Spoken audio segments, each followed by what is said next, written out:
I'm Barbara Hodgson, and today, Sunday the 13th of September 2020, I'm talking to brothers Tony and Steve Gargiulo about their extensive past and ongoing association with the Nelson Rugby Football Club, which is the oldest in New Zealand.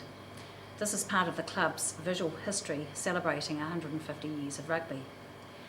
Tony and Steve, along with their other brother Christopher and their late sister Catherine, are the offspring of Mary and the late Gargiulo, and also grandchildren to the late Frank and May Gargiulo. And so it's through them that the Gargiulo name is still very much present within the running of the club. Part of this interview also includes more snippets of Lick's history, which also acknowledges Mick Kinsett's valuable contribution to the Nelson Rugby Football Club. Great. Tony, Steve, thank you so much for doing this.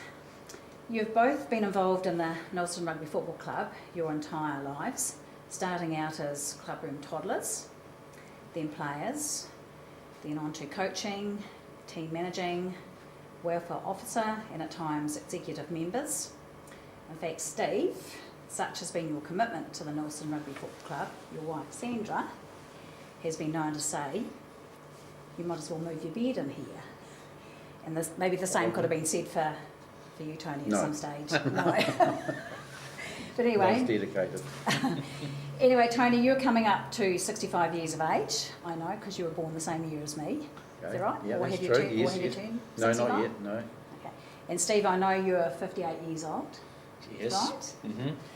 So that's a really very impressive record of club loyalty and dedication.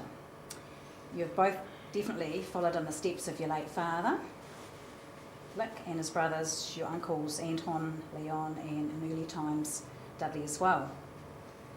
But before we talk about your own history with the club, I want to start by going back, both before your time, and talk about the following photo showing where your grandparents Frank and May lived, and also where your own mum and dad first set up camp. So this photo was taken, I'm not sure what year, probably back in the 1930s, 1920s. Yeah. So it's actually, it's Nile Street. This is Nile Street. And this is the Botanics. And Maito River here. Maito River. And earlier, I mean, there's glass houses here, so I don't know whether you guys know who actually owned those glass houses. Anyway, prior to the glass houses being there was they were growing hops, because this place here is the Dobson's malt house. So, and this house over here was to become Peter Cooper, the photographer's house, but prior to that it was owned by Claude Simpson, and his sister lived in it, and he was a stonemason, monumental mason. So I'm assuming that this would be the Gargiulo land down here. Now, one of these houses was where Mary and Lick, where your parents lived.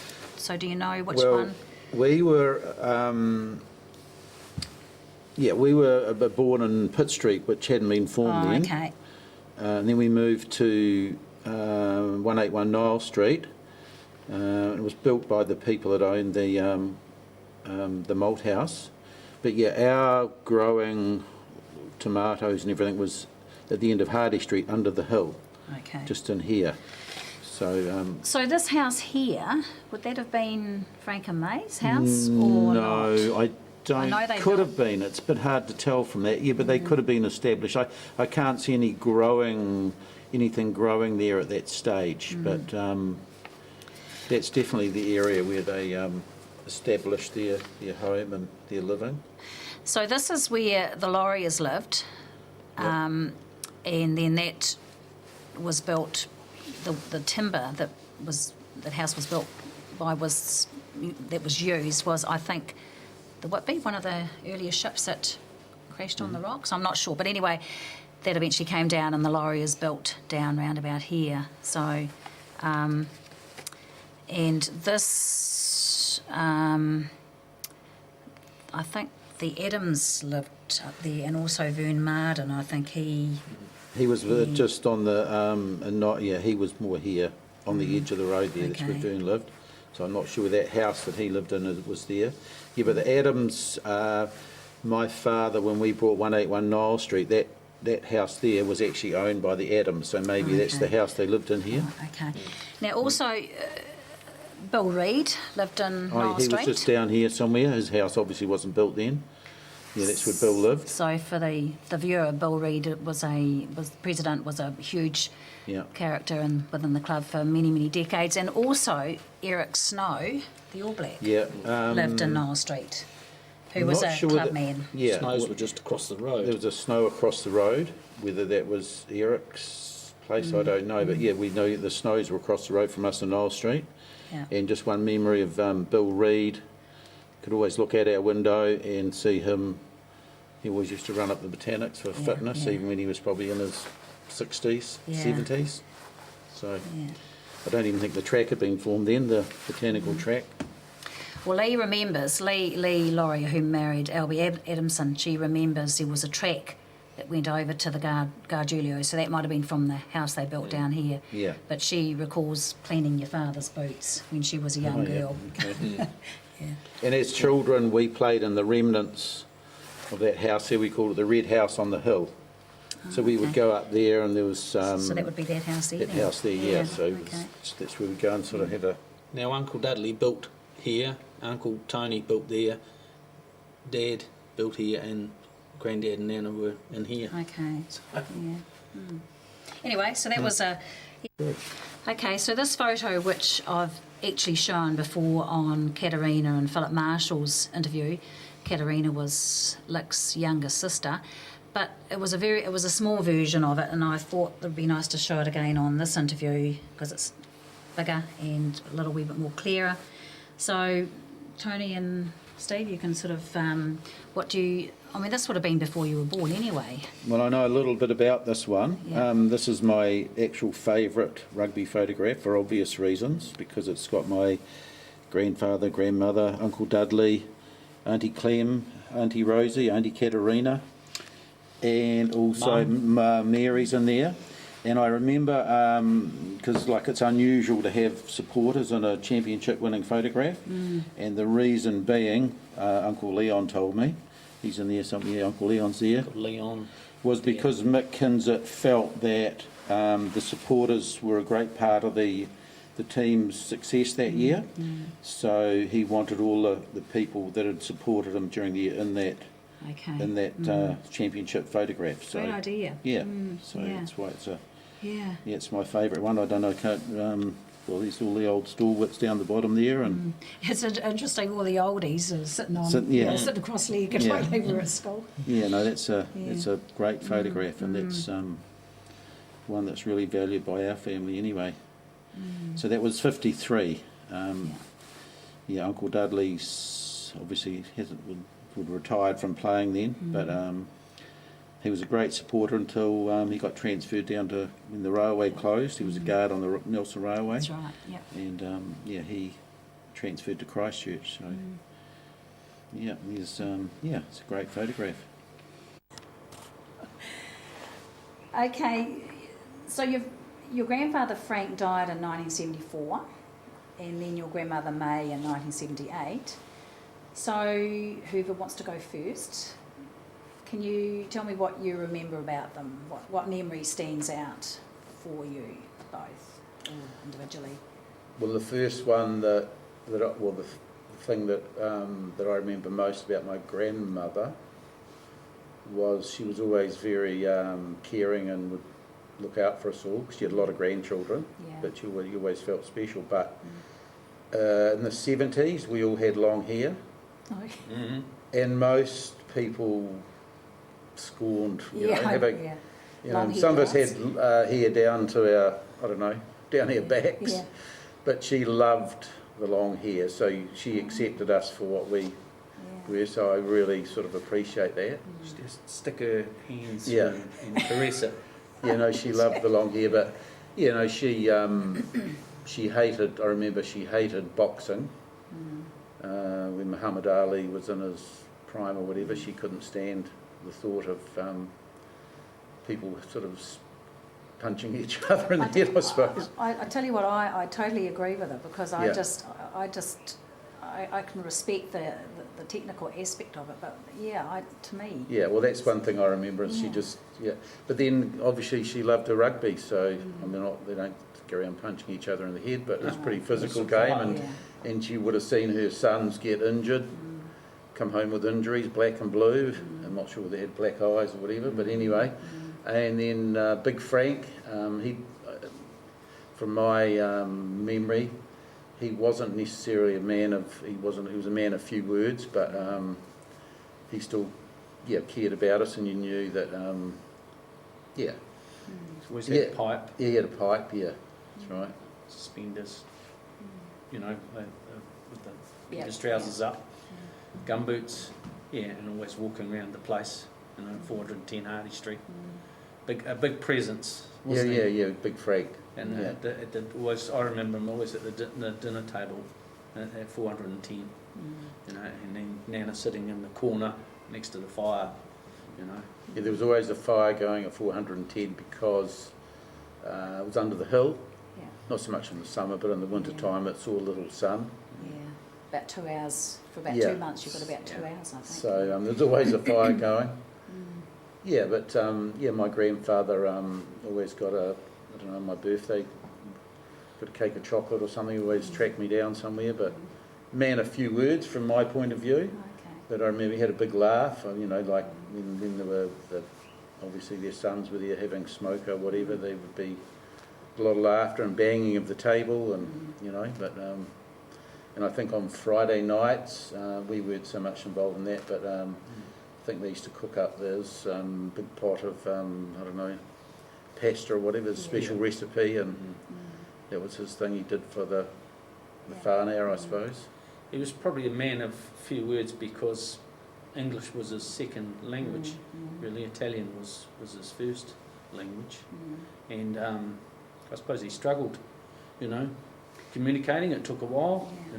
So. I remember Katerina saying in her interview that I think May used to read the paper to him because he couldn't. Yeah. Yeah, but that didn't stop him living a full life anyway. No. So he was, It was I a guess- partnership. I guess I was always a bit sort of not scared of him because he didn't sort of say a lot. I was sort of but anyway, I remember where I set fire to the straw bales at 181 Niall Street. It's another story. To cut a long story short, I ran away and I was up the Botanics. I went and hid up there.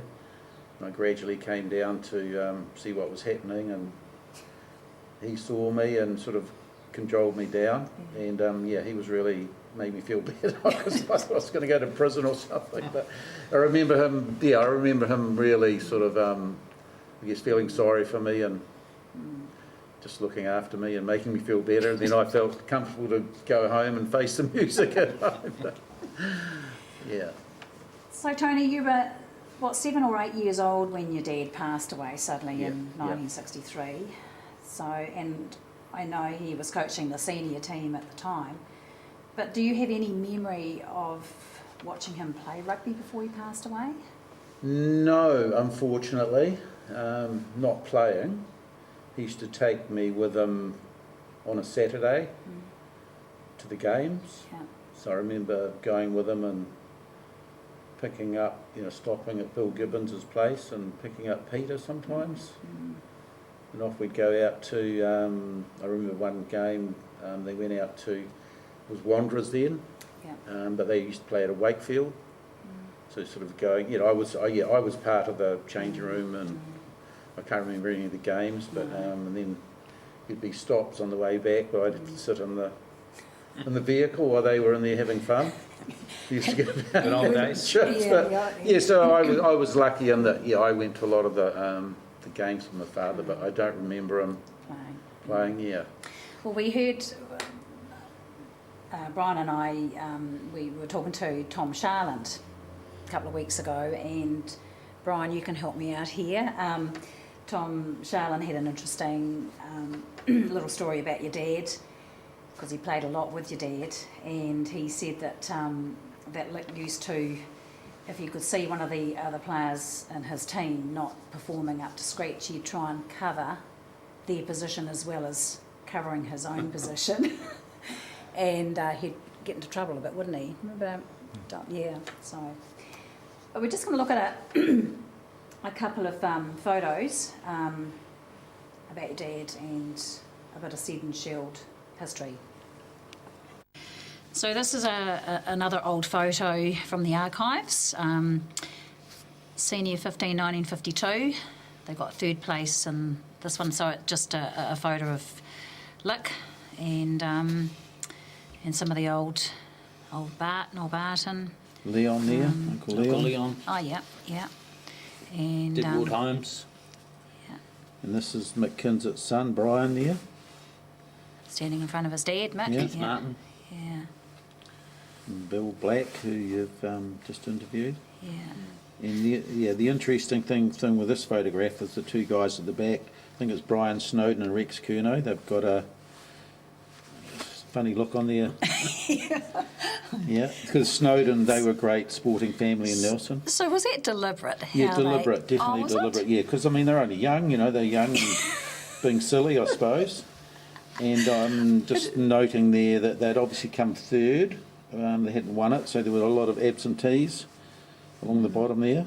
Terry Phillips. Perhaps if they'd won the championship, there would have been a lot more people in the photograph. Yeah. But yeah, Right. yeah, there's some great. And there's Bill Reid, who's obviously president. He's in all of the photographs as well. And who else is in there? Jack Quirk. Derek Waring's in there. Yeah, that's a great photograph.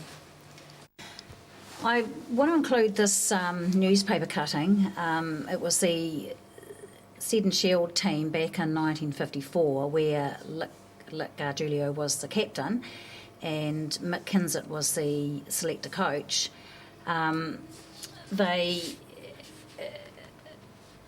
It was the first time that West Coast had been beaten for the Seed and Shield by any other team except Bolla for 30 years. Except in 1923, Golden Bay was successful against them. But it's got written here that the Nelson team made rugby history, being the first Nelson side ever to have brought home the Seed and Shield from the West Coast.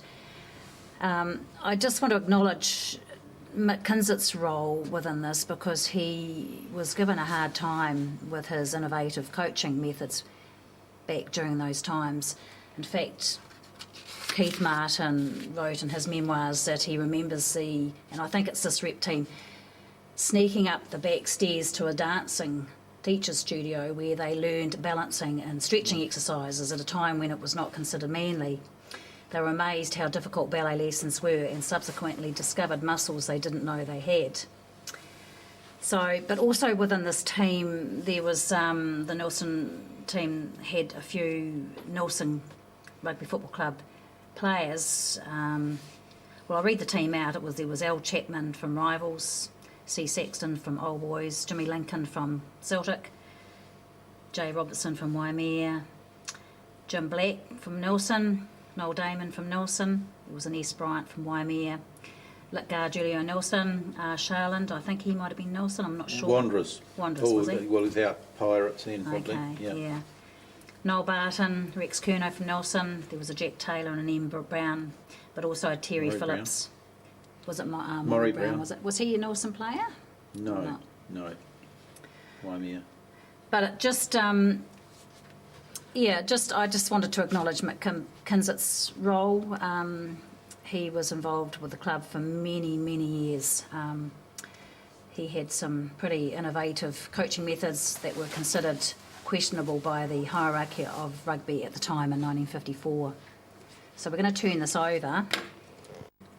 So this on down the bottom is a photo of Lick, and yeah, Tony, you can just sort of read that bit there if you want.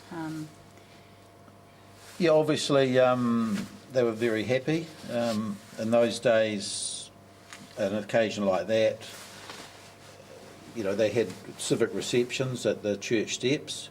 I think there was about 5,000 people waiting for them there. And I think a couple of years before the Queen had been here, and it's like being brought up with all these stories. And the reception that the team got when they came back to Nelson was similar to the Queen's. Oh, okay. You know, seriously, that was a huge thing in those days.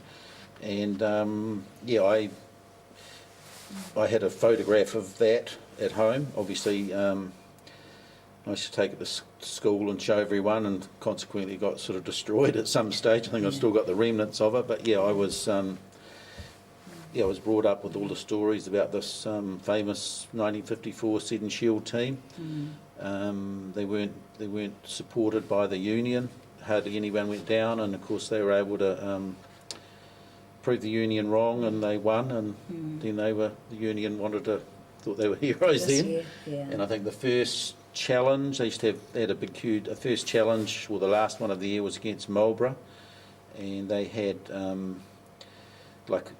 street parades in the morning, like thousands lining streets, and It was big. It was so big, wasn't it? yeah, in it those was days? huge in those days. And before that old stand over there was built, I think I'm not sure, but I think the crowd was, for the first game, was any between 10 and 12,000 people, which I think the last Crusaders game here against the Waratahs attracted a crowd of about 5,000, so it gives you some idea. And of course the population in Nelson was probably half then, or a third. So the whole town came out and supported the team, and they won that game against Marlborough, and they defended it all the challenges the next year and lost it in 56. Okay. But Mick Kinzett was he was a fantastic coach. And I think Keith Martin told me once that he'd actually played represented a few other unions in the South Island, and I think it might have been Otago, I'm not sure exactly, but yeah, he acknowledged that he was the best coach he ever sort of played under. Yeah. I was always told he. We're just going to follow on a wee bit more. You've got a bit more information on Mick Kinzett, so it was pertinent that we actually include just a wee bit more about him. So, Yeah. Well, I was always told that he was a coach, before his time. Some of the techniques and the things he used to do with his coaching were sort of 30, 40 years ahead of his time, and that's why people didn't understand his coaching techniques. And he was a player's coach. And Katarina told me that he would always, the players would do anything for him because they loved him as a person as well. Yeah. Oh yeah, well I've just something I've just remembered that I was told, obviously, by my uncles. Another one of his innovative coaching sort of, processes was that his attitude was, you did your work during the week at practice, so there was pointless going out on the field and practicing your moves before the game like most teams do now. I don't even think they warmed up. They may have warmed up in the change rooms, but he was more about the players, families, friends were kept away from the team on the morning of the game. He wanted the players to concentrate on their jobs and think about their jobs and what they had to do. So it was all the preparation had been done. So on the Saturday before the game, it was all about thinking about what your role was and executing well. Yeah, we weren't allowed any external influences on the team. So yeah, that was pretty innovative. So you work on the mind. Yeah, it was all sort of So he was well ahead of his time, really. Definitely. Yeah, he was he was also fantastic sportsman as well. Cricket, he held the Hawke Cup record for the most amount of runs scored in innings for a very long time. I'm not sure of the exact score, but it was something like 276 or something, and that record may have been broken by Wayne Hodgson. I'm not 100% sure of those facts, but yeah, he was a top sportsman, and also he was a teetotaler too. Didn't touch any alcohol, so. Like my grandmother, who lived to just about 101. Yeah. So that was. He was a good role model for the players. That's why they respected him so much, because he wasn't a drinker, and he liked. And also another one of his things is he said that you could, you could go and have fun on the Saturday night, but obviously the rec team trained on a Sunday, so you had to be ready to go on the Sunday. Yeah. So you had to enjoy yourself with the socialising, but come Sunday you had to get rid of it out of your system and get ready for the next week. So just a few little things there. Steve, you were only 18 months old when your father passed away, and sadly you've told me that you have no recollection of your dad. So for you, hearing about him was really the only way you could gain a sense and feel for the hugely popular person he was. So tell me about the Gargiulo Memorial Shield and the qualities required for the person to win it. Well, it's actually written in the book, the qualities you need to win it. You have to be playing senior rugby for a start, don't you? And It's for the senior team. It's for the senior team, but it's about sportsmanship. It's about what you do for the club. It's about what you do for the team. There was a point system handed out, and I'm not too sure if they go by that now, but it was all about being a good club man as well as a good player. So you had to be maybe the best player, but you also had to be a good sportsman. You had to be dedicated to the club, all that sort of thing, and it was awarded to that person in the team for that reason. So when was it introduced? Sort of the year after, or was it? The year after. Yeah. I remember actually Maury Pugh bringing the shield round to my mother to get her okay. Yeah, okay. See what she thought of it, and so the 64 was awarded, and the first recipient was actually Carlton Lynn. Oh, okay. Well, that's quite fitting, really, isn't it? Because I mean, he was a big. Well, he was captain at the time, yeah. So he was the first recipient, and So John Goodman, there were all those sort of people who won it. Russell Dixon. So it's probably the highest honour, really, for a player. For a player, yeah. Tony received it one year, Oh, okay. which made the family very proud. Yeah. I've never played senior rugby, so I was a chance. Yeah, okay. So you had to be a senior. A senior player. Yeah, it's for the senior. It was for the Right. senior. It's awarded for the senior team. Yeah, we've sort of run out of place for the little shields on the. So as a family, we have to do something about that sometime. They're all being put on the back now, but little project for the future to enhance it a little bit, so we can make it a bit bigger somehow. Yeah. Good. I know your mum Mary was a keen sports supporter herself, and she would have encouraged you both all the way in your rugby. But was there any input from your uncles, Dudley, Anton and Leon, as rugby mentors to you both in those early years, or did it come from inspiring coaches? And if so, which ones? You can lead the way here. Well, I think definitely our uncles played a big part. But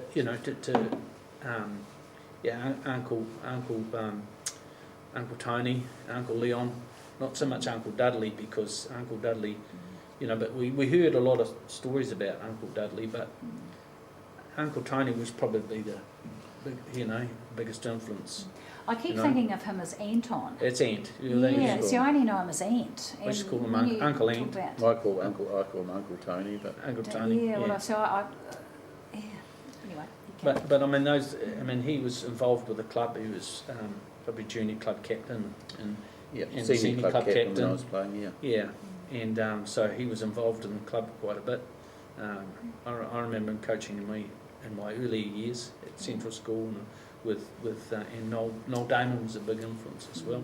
I mean, I always look at it this way: all those, and Tony as well, because Dad died at an early age. All those men had an influence on me. You had many fathers, really, didn't Yeah, you? that's right. Uncle they Peter looked out for us. We didn't sort of understand what was happening at the time, but as we're older now, we look back in the year, they were just trying to look after us and help our mother out, I suppose. Which was the whole culture of the club, wasn't it? Really? Well, yeah, but that was the culture of our family as well. Just an interesting story with my uncles, because Uncle Tony coached Celtic for a while. That's right, yeah. And I know they met in the final of, I don't know, it was 58 or 59, club final, Celtic playing Nelson. Oh, okay. So there was an article in the paper about the two brothers, coaches of both teams. Yeah. So yeah, Uncle Leon came out on top on that one. But then I can't remember when Uncle Tony came back to the club. But yeah, he was club captain for a long time, and yeah, behind the scenes, I think he did a lot. But from my yeah, I was influenced a lot by Uncle Leon, I guess, because he coached us under 18 for 2 years and under 20 for a year. So, and I sort of worked with him. He taught me how to grow tomatoes, so I got a lot of stories off him. And yeah, so he had a lot to do with me. I work for him as well. I've got a lot of stories. Some Yeah, good, but some bad. Uncle Dudley, when he would come to Nelson, he would always watch club rugby, probably with Uncle Tony. And I remember in 1980, I think we lost to Celtic. It wasn't the final, but if Celtic beat us, they won the championship for the first time. And Uncle Dudley watched that game and told me in no uncertain terms that it's the worst forward pack he's ever. Yeah. Nelson put out on the V was quite, disgusted by the way we played that. We actually played. I thought we played well, but he wasn't very happy. So, yes, he took even though he was in Christchurch, he took a strong interest in what was happening in the Nelson Rugby Club. Yeah. And I know that when my uncle Tony was coaching the rec team, I've seen a long letter that Uncle Dudley had written to Uncle Tony, sort of giving him some advice on different players and where they should be. And yeah, that was sort of quite interesting that even though it's in Christchurch, he was trying to help his brother out with some selection dilemmas. Yeah. So. So we're going to have a look at some more photos. Well, before we do that, so what age did you actually start playing then, Steve? I reckon I was probably about 7 or 8. I think. So my earliest memories of playing rugby was playing at Trafalgar Park. The midgets rugby they used to call it, and we'd play in between at half time in between the senior games, and you know with guys with Stuart Damon and Chris Pugh and we used to have a lot of fun, and that was my earliest memories. But also you know, I remember being down at Central School and Uncle Tony and Noel Damon taking us and things like that. So, but I don't know whether we started at 5 or 6. I think we were late, you know, 7 or 8 when we started playing. You know. Yeah, I remember wanting to start when I was probably when my father was still alive, but like now you can probably start at 5 or 6, but in those days it seemed to be that you couldn't start playing till about 8 or 9. Yeah. So I always saw go and visit my uncle Leon's place, and all his kids were playing, or the older ones, and there'd be all these boots, square-toed boots. Because he had about 10 children. Yeah, and I sort of think, I'd love to get those on sometime, but I had to. I was held back until I was the right age. So yeah. So did you play rep rugby, you guys, at all during? I didn't play much rep rugby at all, really. It was always sort of not quite good enough. Yeah. But Tony played rep rugby, junior rep rugby. Oh, I sort of might have made the 6th grade rep town team or teams. something. Tony used to make the town teams. And then I think I, Town and country, when I was older, made the Nelson Bay's Colts, but it was more of a, I wasn't good enough to go that much higher anyway, but I remember my main focus was really to do well for Nelson. I was happy. I just, that was my whole, but as I said, I wasn't good enough to go any further anyway, so. We'd always get told when we come in the club rooms, this is what I used to get told, they'd say, you look Gargiulo's boy. Oh yeah, I am. I said, the older guys would say, you'll never be as good as your dad. That's what we got. So they were right, though. They were right. So, you didn't stand a show, did you? I mean, really? you're just different players. I mean, different styles. And don't beat yourself up on that. No. Did you ever play senior rugby together? No. You didn't. So But- you'd kind of but- retired by the But, time. no, but we did play one game together, didn't we? Out of Richmond. Out of Richmond. Yeah, I remember that It was a game. fantastic- Yeah, I yeah. learned a good lesson that day. Yeah, it was for the Weechin Cup against Rival, wasn't it? Yeah, Ronnie Wall was the coach. Yeah, Oh, okay. and our team, which was you'd call it a junior team, Senior B. Senior B, yeah, hadn't won many games, but that time we called in Tony. Cheating. Well, Tony, I'd retired, so I got called in. yeah, Tony, Paul played, Johnny, Johnny, Michael, was Michael Michael playing? there, Yeah. me. Might have So- been about 6 of us in the forward pack. Was Chris there as well? No, don't. They're all I'll make a good Gargiulo. story. Yeah. We could, yeah, and we hadn't won much all season, but that and it was a night game, and we managed to beat Rival, which was one of the top teams, Okay. on that night to win the Weechin Cup, and yeah, I learned a good lesson that night because the players were all excited because I'd retired and a bit older, and I remember everyone was complaining there was no one from the committee to what the president wasn't there, and I said, well, I'll sort that out. And so I got home and I got on the phone to Don Fowler, and I didn't swear at him or anything, but he wasn't very happy with me because he said I didn't know it was on anyway.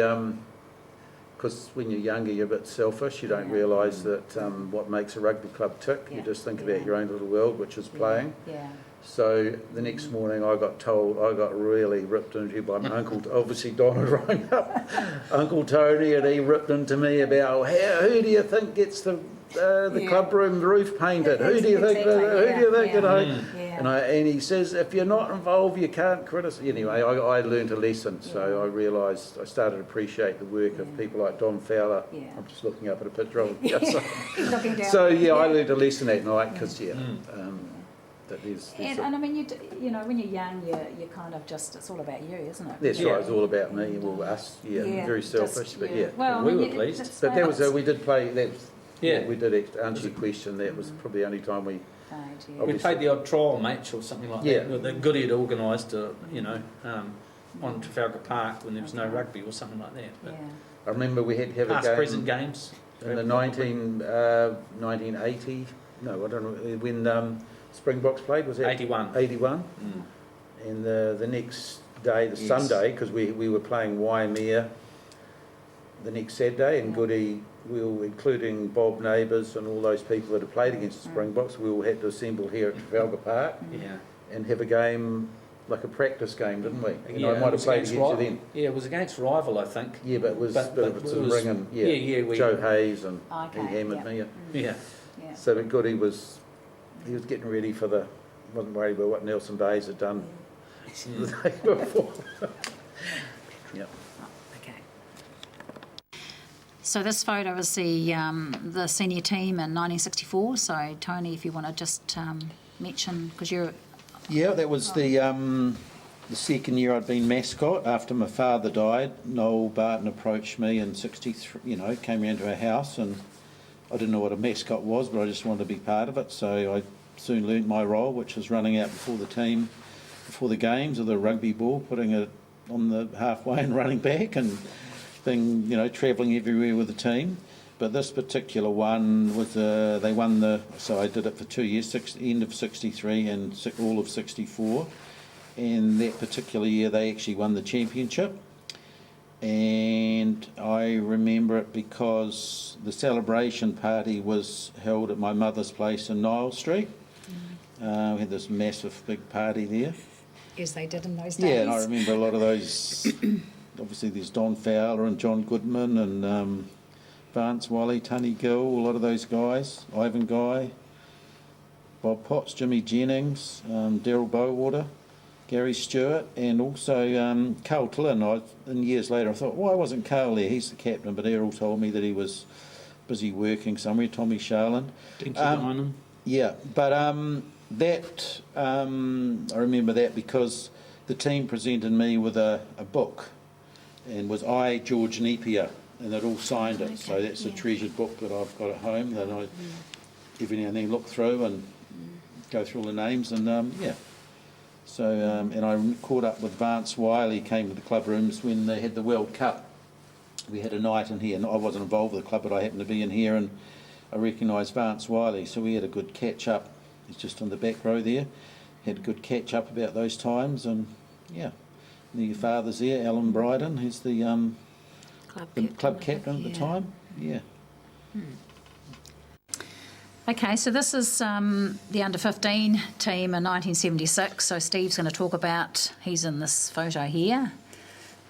You're very young-looking, Steve, if you hard to recognise you there, Steve. So That's anyway, right. yeah, so tell us Now, about that's probably our first sort of winning team that I was ever involved in, and Terry was our coach, and it was a great team, and a lot of these guys ended up still kept playing for Nelson, which was good, but and there's old Stuart Damon there, and you just give it to Stu, he'd put us in good positions. Wally Day was our captain,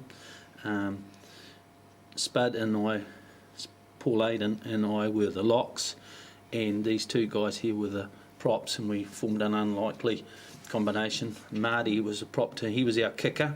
He could kick. Okay. He could kick from halfway, just Right. about to, as well as Norm.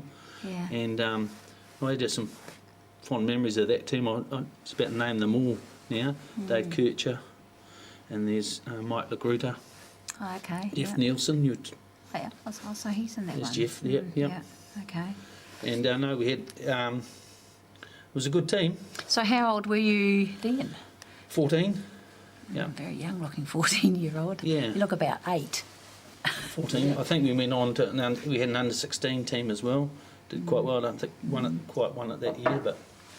Tony Yeah. Walsh, he must have been the Yeah. secretary that year, I Secretary, think. Yeah, yes. he played with Hoddy, so... There's Uncle Tony in the background there, Yeah. senior club captain. I suppose we were part of the senior club, even if we were under 15. So, great team. Okay, so this is the senior team in 1977, where Tony's in it, holding the shield that you obviously won, was it? No, just the runner-up. what was it? Yeah. The Ward Shield. Okay. So if you like to talk about players here that have kind of stood out, or just, I mean, there's your Uncle Ant. Yeah, well, I remember this. It was my first year of senior rugby. I've got a silly look on my face, but because before the photograph, I went down to the post boy and had too much to drink. So I looked really silly in that one, but never mind. You look happy. Yeah, well, that's very happy. Yeah. But yeah, that's there's some sort of got Graham Rogers in that photograph there, who was a junior All Black. Murray West, this is 77. Murray West represented, played for against the Lions for the Maori All Blacks. There. Yeah. And then we got Stewie Robinson, he was an All Black nomination that year, and Barbara Hodgson, I think that was his last year Yeah, I think of that's... senior rugby. Paul Garg there, cousin Paul. But I have Ian Goody. That was my first year senior with Goody coaching us. Obviously, there's Bob Neighbours and Jack Ikara. There's Ronnie. There's lots of people in there. Yeah. But I remember my first year of senior, I think Waimea were the top team then. It took us 2 or 3 years to get the better of them and finally beat them. Incidentally, they were coached by Carl Tillin, Waimea. We were, as my Uncle Ian would say, you'll never beat them because Carl will have them with their heads down, bum up. You know. Anyway, I remember this this year because the year before I'd watched Celtic beat up Nelson down at Tahuna, playing down at Tahuna. It was the last club game of the year, and Celtic had intimidated Nelson in that game and won quite easily. And of course there was a bit of a thing, next year when we play Celtic, they ain't going to do that to us. So there was a feeling in the team, and obviously we had a few tough looking guys, and like Jeff Norton in the back there, and a few other guys, Paul Garg, my cousin, and Westy, and a few, Gary Organ. Anyway, so the first game was on Trafalgar, well, not the first game, but the first game against Celtic was on Trafalgar Park, and one of the first line-outs, I was chasing the ball, and I think Stewie Robinson scored, and walking back to halfway, all the tight forwards, all the hit men, they were covered in blood, and there'd obviously been a big scrap. Okay. There was a bit of retribution going on, I think, in the first line out.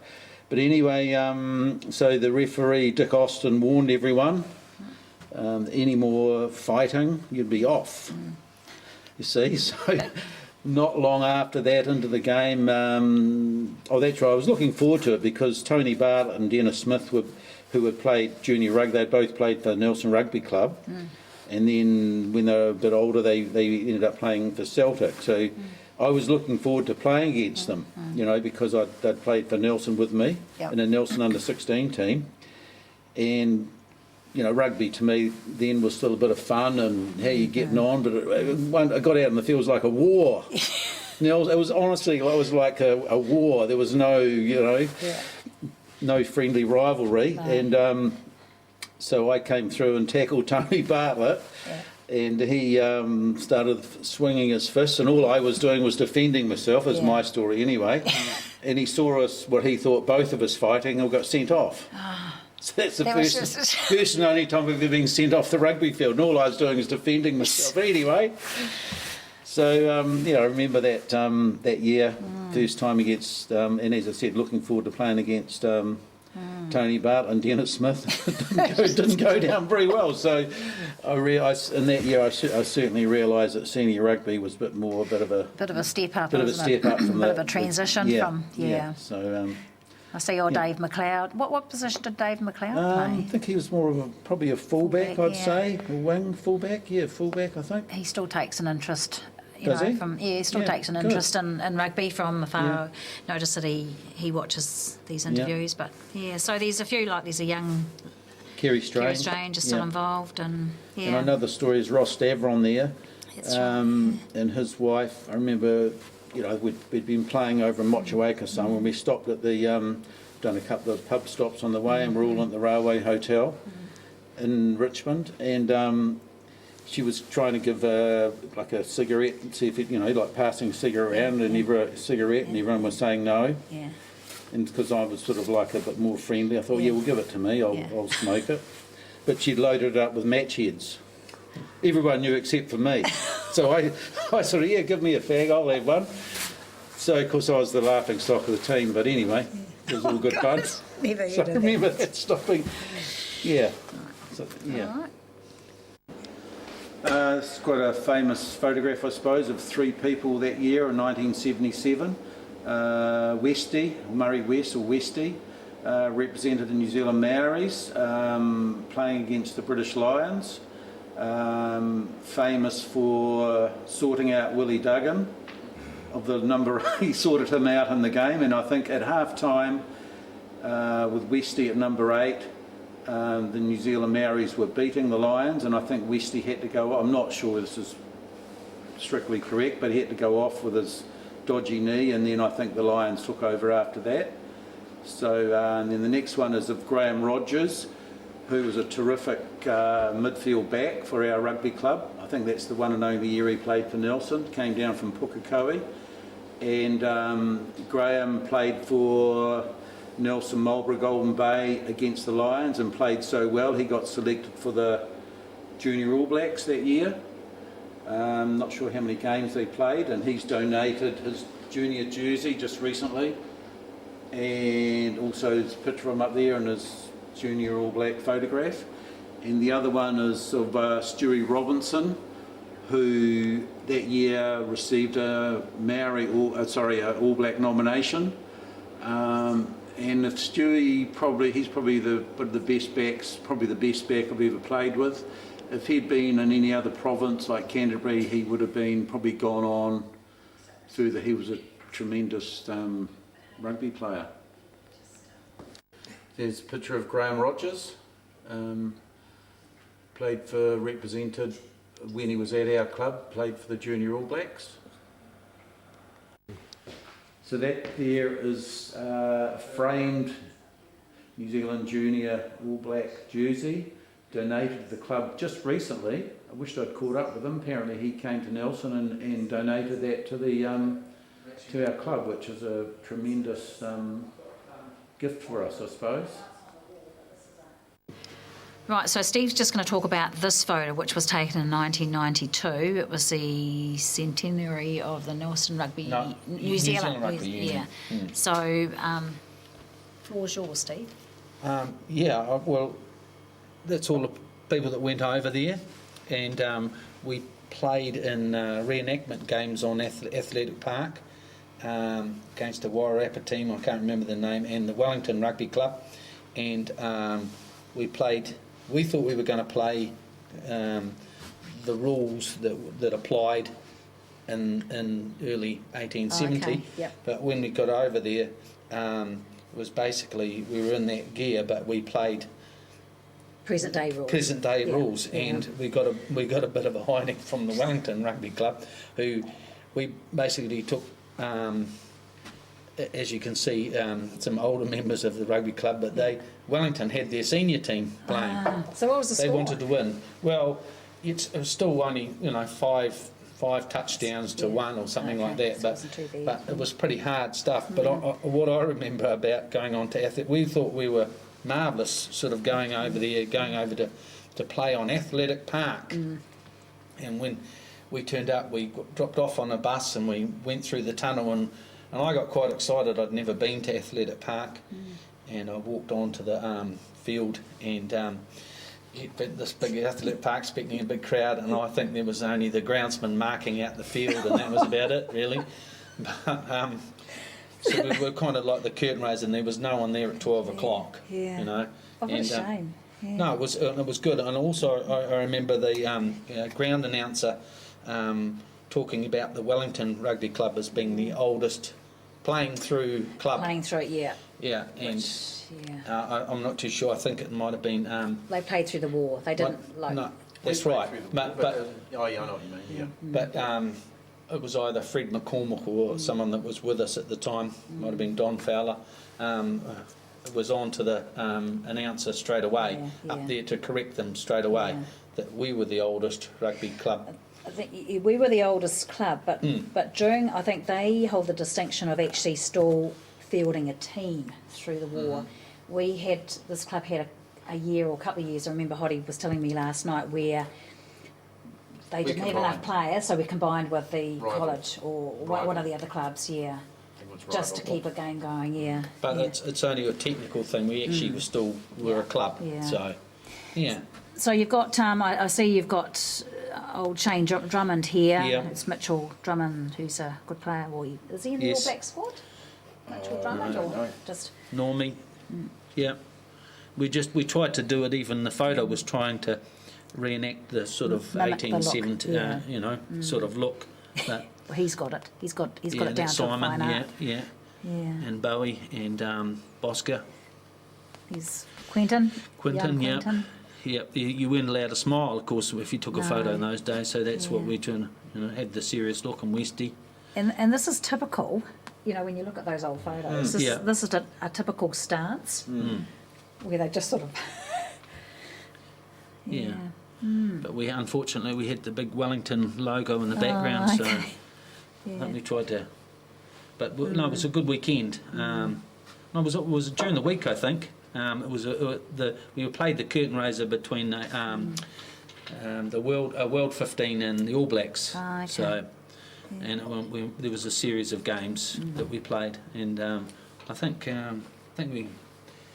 The All Blacks had lost the first game and they won that one at Athletic Park, which was good. Yeah. So, Steve, tell me briefly about the senior thirds. I know it was you and Chris Pugh that got it instigated. Well, it was actually Ross Delabosco, I think, was and Pewey that got it started. Right. I just played for the first couple of years and then took over I wouldn't say I was coach, because you couldn't coach that team, because they would coach themselves. Yeah. In fact, they told me one time we were playing a final, and I was getting all excited about it and trying to get them all worked up. And we're in the huddle, and someone tapped me on the shoulder. I think it was Alice Durant's, one of those ones. Tapped me on the shoulder. Garg, shh, don't say anything. So they all knew. A lot of them had played senior rugby, had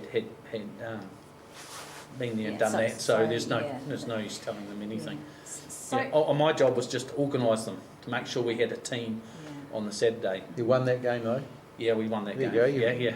Successful coach of a championship winning team. I think we probably won 4 out of 5 years when we were there. But they were great bunch of guys. They're just guys that had, a lot of them that had retired from senior rugby and just wanted to keep playing, but they didn't want to practice. You know, we might have played touch on a Wednesday, and you just turn up and play on Saturday, and we might have 15, we might have 25, and it was, you know, it was all depends on who turned up, and you know, a lot of the guys turned up. If we were playing at 1 o'clock, they'd be there at 5:02, you know, or I'd have to ring on a Friday night. It was always my job on a Friday night to talk to the wives, which I always thought were pretty good at. Yeah. You just try and say, even if we had 23 players, I was to ring up and go, we're really desperate. We need such and such to play on Saturday, otherwise we won't have a team. You know, that was my job. And all right, he can play on Saturday then. You know, so. And quite often, you know, sometimes the best rugby comes from, you know, grades like that where there's no pressure. Yeah. Well, and they can, it's... Well, but they also all knew what they were doing. You know, it was the rugby. You know, was second nature. And I often used to see that we'd play younger teams, and they'd be the other team would be fitter and stronger, and they'd be running all over the place. And Murray West would sort of take the fat man's track, pick the ball up, and he'd do twice as much work. You know, I mean, because he had the knowledge here. You see, so you know. Is it still going? How long did it run for? How many years? Well, started in the early 90s till about 96, 97, so it was about 7 or 8 years. But I mean, the grades change. You know, suddenly there's no senior thirds type of, you would call it. You know, we weren't in senior B. There was senior B and senior thirds. They've had senior thirds. Yeah, through the years, but it comes and goes. Comes and goes, yeah. It all depends how many players you have playing in your province. So, do you have a special year of playing that you'd like to revisit at all? Is there any? Well, I have for all the year? wrong reasons. Do you want me to talk first? Yeah. You can think about the year that you want to revisit. yeah. So I just wrote, because I knew this was coming, but my favourite year, most memorable year, which I'd like to revisit, was actually Nelson under 20s. And I was either 73 or 74. Uncle Leon was our coach. And we were all sort of 18, 19.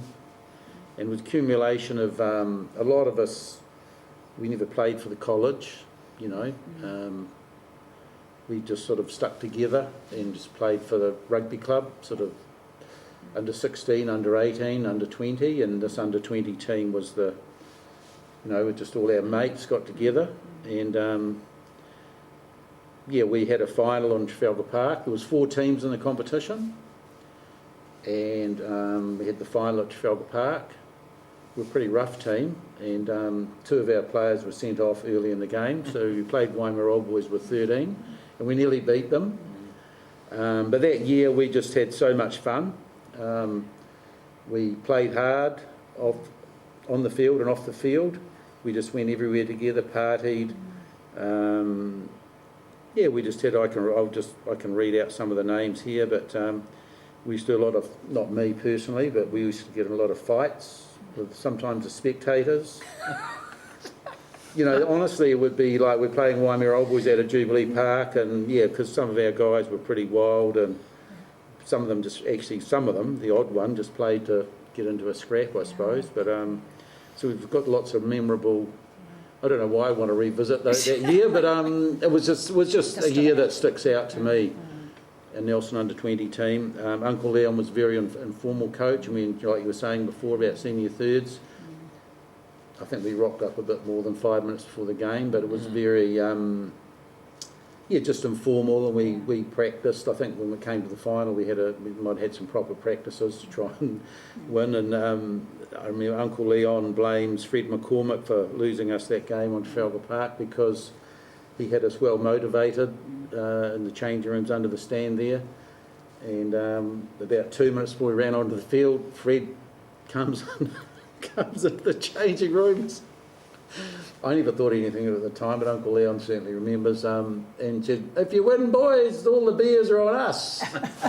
So he went, "Yay!" And, you know, the next week, Uncle Leon said, "That bloody Fred McCormick." Anyway, we did really well in that game, but yeah, I'll just read out some of the names if that's okay, because it's a you know, Paul Garg was our captain, Noel Ward, Fred Curry, went on to play senior rugby, David Gray, Graham Rodley, Bill Ricketts, he was another one that had played right through from 8th grade through to this age group, Michael Bickley, who the next year played for Poverty Bay with Laurie Knight and Ian Kirkpatrick, Rupert Saville, Tim Saville, his brother, Philip Thorne, Ross Manson, Wayne Neal, Steve Nesbitt, Bevan Tutty, Bruce Colley, Michael Walling and Pete McEwen. So I probably left out a few names, but they're just from my memory, yeah. So it was just a good... I think it was the ball boy on Trafalgar Park that year. Yeah, and we used to get because we were a bit rough, we'd get the odd, you know, there'd always be someone sent off or something, and I think Uncle Leon was a bit aggrieved that the rugby club didn't back because obviously they'd have to go before the judiciary, and he felt that our rugby club was a bit embarrassed by this team. But Uncle Leon used to say it was just they got a raw deal. He used to say they were boys playing like men, like they played their rugby like men, and they didn't expect them to be like that. You know, they would be hard and physical. Well, 18-year-olds, 19-year-olds weren't supposed to be like that. You know. But out of that team, you know, we had obviously some senior players come out of that team, and for Waimea, they had a lot of senior players come out of that under 20 team. So that's for all the wrong reasons. I probably would like to revisit that year, but obviously all of the years that I played for all the teams I've been in were very memorable. But that one just sticks out for all the wrong reasons. So there you go. What about you, Steve? Or every year was got all. Well, I enjoyed all the years. Well, I think 1980 stuck out for me with because I'd given up playing rugby, and I don't know. I was going through that phase where I wasn't a confident person, but 1980 I think Rod Jonas was our coach, and we were playing junior B rugby, and I really enjoyed it. We had a few bad times too. We had a few rough buggers in our team too, but we played Reed Walker in the final that year. It was actually the year Uncle Dudley died in 1980, wasn't it? That's right. Yep. Yeah, and we played and we beat Reed Walker 9-6 or something on the park, but.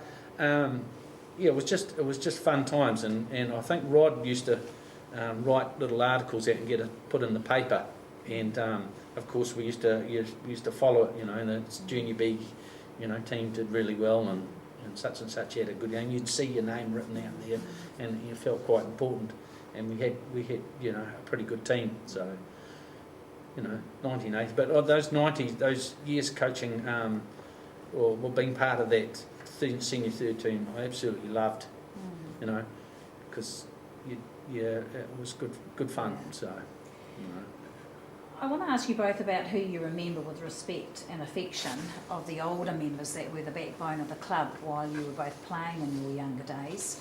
So a lot of these members have since passed on, but just if you could, kind of who, because quite often. Carol. Obviously. Oh, sorry. No, anyway, no. I've just written some names down here, but there's one that sticks out amongst all of them. So obviously there's Bill Reid, Fred McCormick, did Ward Holmes, Tinker Phillips, didn't really know him, but I mean that well, but he built the club rooms with his son, on Terry Phillips, because he had a lot of time for Terry. Noel Damon, and Noel and Eileen Barton. Eileen used to look after us. I remember I had concussion a few times, and she was a nurse and would pick that up and send me home. So she looked out for the players. Gary Stewart, obviously, and your father, Alan Bryden, who played. and went on to be club manager and club Yeah. captain. I don't know. He may have played 1 year, but yeah, he did play. Well, he just was. one He's year. in one of the. But Yeah, he but was anyway, one of- yeah, he was. yeah, He obviously Maury Pugh, Alan Dick Weechin, Don Fowler, because he taught me a few lessons, and I realised probably later on how much he'd done for the club, and still is quite passionate about the club. But I guess the biggest influence on me personally has been John Goodman. I was in his rep cricket teams when I was a kid. He obviously had a bit of soft spot for me. You know, he was a real role model Yeah. and set really high standards for the players, you know, with dress code and everything. I remember at a pre-season game down in Seddon playing against Arwatry, and to me it was just a pre-season game, so I had dirty boots. Yeah. And I got told off then, so I guess I learned a lot from John Goodman. He was incredibly passionate about this rugby club, and I used what I learnt off him. Obviously, he'd learnt stuff off, say, my father, who'd learnt it off Mick Kinzett, so it was that.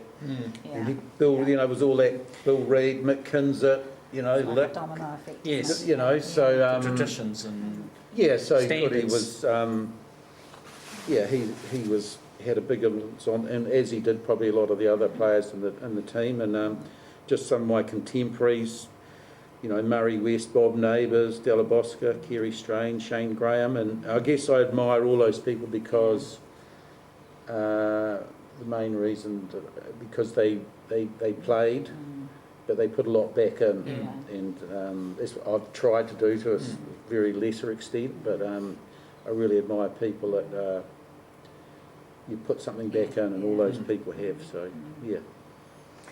What about you, Steve? he's covered them all. He's covered. He's done it for you. But what I liked about those days, you know, Noel Barton and that, they were very. They'd come and talk to the players and sit down with the players and have a beer with the players and be part of, you know, the club as a whole. And Fred McCormick used to have little snuff. Snuff, that's right. I forgot about the snuff. Yeah. And he used to give it to the players, and we go, "What's this?" And you go, sniff it up, and your Make you head would sneeze, explode. isn't it? Your head would explode, you know. Well, also, So- just sorry to interrupt with Yeah. Fred, but I mean, he was great because he didn't, you know, we were long-haired, rough as Yeah. guts sort of looking Yeah. people, well I was, Yeah. and some of my friends were, but he always treated us as just, you know, and he used to offer us the snuff, and because we thought, oh, maybe this will, you know, make us high or something, so we were into the snuff and looked forward to it, but yeah, he was very But he friendly. was always nicely dressed with a tie Yeah. and a jacket, and you know, so his standards were high too, you know. So Yeah, we were very lucky actually Yeah. to have all those people through our rugby playing days. Yes, because without that, you know, you have no, you know, you can't. It's like the seniors. You know, you've got to. If the club doesn't run well, there's no club. Yeah. Right? There's no. Yeah. Well, I think Bill Reid too, according to Terry Phillips, I guess there were people before him, but he probably set the standards way back then. But he expected, if you're a senior player, that you were expected, because way back then, you know, rugby was fairly popular, a lot of teams, and he expected senior players, some of them, to coach in the morning, take teams in the morning. They didn't have kids in the team, their own children, but he expected, well, obviously some didn't, but people like Terry Phillips often coached Quite teams different, without their kids. So yeah. Steve, you've recently received a life membership for your extensive services to the club, so congratulations. thank you. But it was brought to my attention Don't get emotional. Yes, no. that when you I know were where she's going. when you were Oh. making your speech, there was one special person who you publicly forgot to acknowledge. So here's your opportunity to make a public amendment. Have I got this right? Well, you have. I acknowledged so we're Sandra. talking about we're Yes, talking about the same my person. wife Sandra, but not in the way I should have. Okay, so Which is, I get an award for life membership, but the whole. I mean, I've known Sandra for 40 years. We've been together for 40 years, and all that time, she's the one that sends out the emails. She's the one that does the team lists. Yeah. She's the one that's cleaned jerseys Yeah. and listen to my moans and groans and you know, she's and has come down here and worked in the kitchen and cleaned the club rooms and done all that sort of thing. So she's, I mean, there wouldn't be, without her, there's not me. You know what I mean? Like, so Exactly.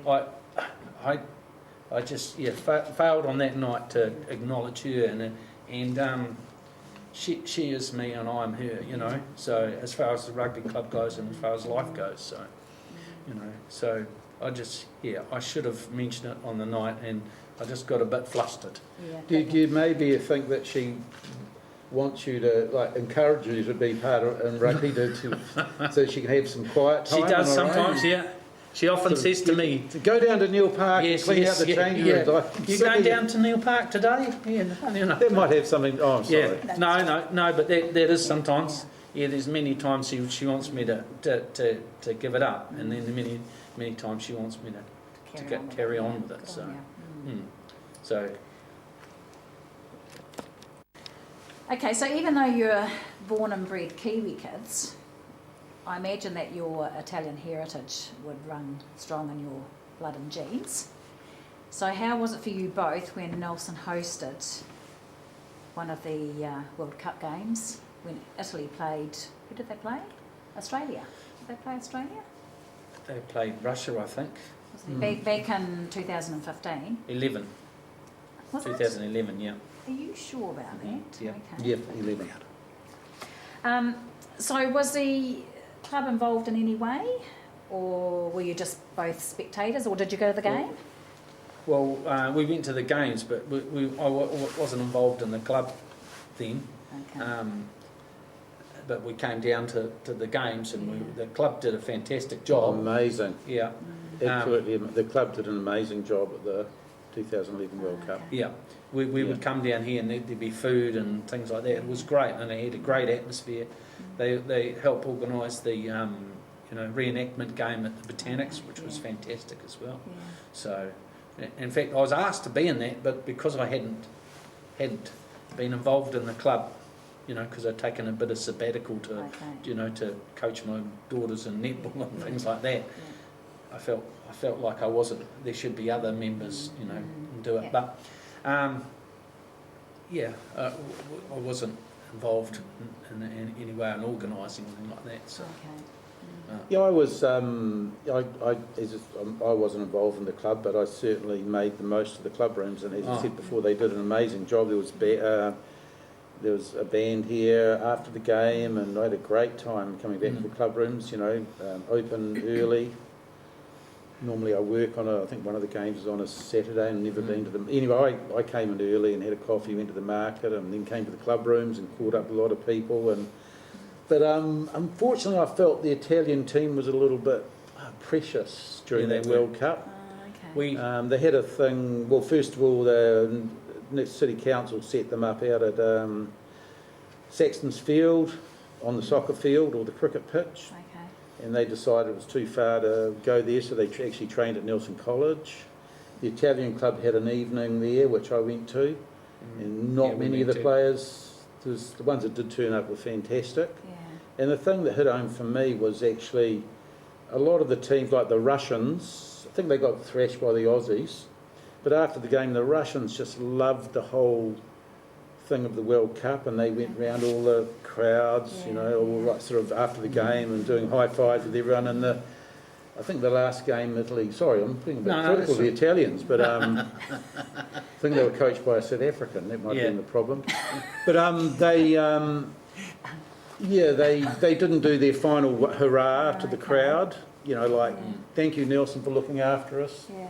And they just basically buggered off, and there was a real Italian community was behind them. And I didn't feel they didn't respond to that affection. I thought they were quite rude. Because you would have been really ready for it. Oh, I wasn't. The expectation that. Well, the Italian community they loved having them. It was actually a fantastic time that World Cup, and yes, Stephen said the Italian community were right behind it. And obviously, we wore our I think it was Italy, when Yeah, Russia supported played Italy. Australia, we had our Russian wig on, and when Italy played, I don't know who they played, but we put our Italian stuff on, and yeah. We were behind them. Yeah. Mm. They didn't make the most of they didn't have fun, I didn't think. They were too serious, Mm. let's put it that way. Professionalism, eh? Yeah. Mm. Anyway, okay, so we're going to wrap up now, but I just want to briefly go off rugby and just talk about, you're married to Sandra, you've got a couple of girls, Yeah. you're been a postie, Becker and Ashley, yep. and probably know every household in Nelson. And Tony, you've got a 7-a-side team. You're married to Janice, yes, yeah. And you still grow tomatoes, is it? Yes, still grow Yeah. tomatoes, yeah. I sort of Yeah. grow under contract now. Well, I'm a contract manager for JSU, so I still grow tomatoes. Jimmy Garg and I are still the last of the, I don't know, from the wood area, still growing tomatoes. Yeah, because Well, it's disappeared, isn't it? It's pretty much gone, yeah. yeah. So you're going to retire when you turn 65? Or No, just keep no, I going? can't afford to. I've got to keep working. Yeah, okay. Spent too much time involved in rugby and cricket. Yeah. Not so much for Nelson, but more out there. So yeah, I had a lot of things I should have been doing that I wasn't doing, being involved in sport. I often say that I worship sport on a Saturday. That was my religion, worshipping sport on a Saturday, and on Sunday I used to work. So got it all wrong way, but never mind. Pray for win. Yeah. That's your yeah. praise. Yeah. So no, I'm going to carry on working as long as I can. Yeah. Good, and I'm pleased to see you wearing your true blue colours there, Steve. It's I thought I'd better. yeah, and hopefully our celebrations go ahead for 2 weeks' time, and we get this interview up before the. Be cool to have this interview approved by you both. Go up before the celebrations. Yeah, so. Thank you for Thank you you very do, much. Barbara. Yeah, it's been very nice. Yep. Thank you. Learned a lot. I'm learning so much about the history of this club. Yeah, it's been great. Okay, thank you.